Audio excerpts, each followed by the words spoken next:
In this video, you'll discover the power of interactive dashboards on Databricks. I'm starting out in a published dashboard on the overview page. Here's what's powerful about these global filters. They persist across pages. If I select engineering in North America and I switch to the current workforce page, those filters stay active. My point of view is maintained throughout the entire dashboard. You can see the map now shows only engineering employees in North America. The filter context travels with me wherever I go in the dashboard. I'll demonstrate cross-filtering. Notice what happens when I select 2023. All the values update accordingly based on that selection. One important note, cross-filtering is confined to visualizations from a single data source. So termination data won't cross-filter the same way as employee data. They're separate sources with different grain. Here's a powerful feature. I can use lasso type zoom selection. I'll click and drag to select a region of the chart. This zooms in without filtering the data.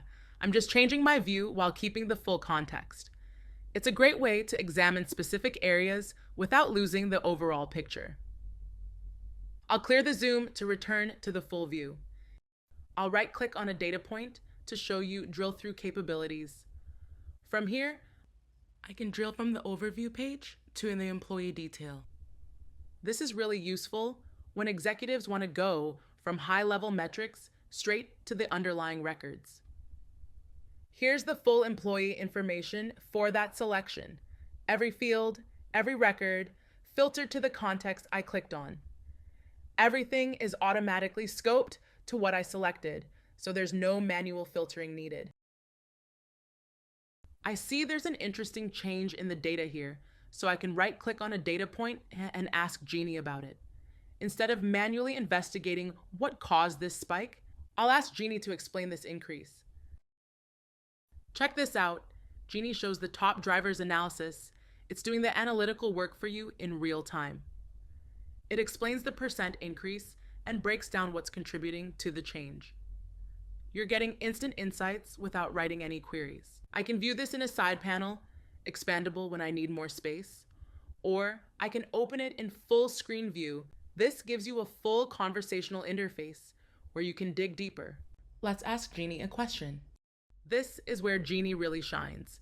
You can explore your data just by asking. Show me total terminations by department. Here's a follow-up. How many of these are available for rehire? Notice how Genie understands the context from my previous question. It knows I'm still talking about terminations. These numbers look pretty familiar. I think I saw them in last week's report, so I'll give it a thumbs up. This feedback helps Genie learn what's useful. Additionally, Genie makes it a priority to provide visualizations when needed. This is just one example as a bar chart, but you can create line charts and pie charts as well.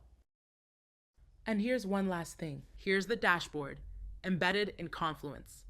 All the same capabilities we just explored work right here without leaving Confluence. Users can interact with it directly. I can apply those same global filters we used earlier. Cross-filtering works the same way.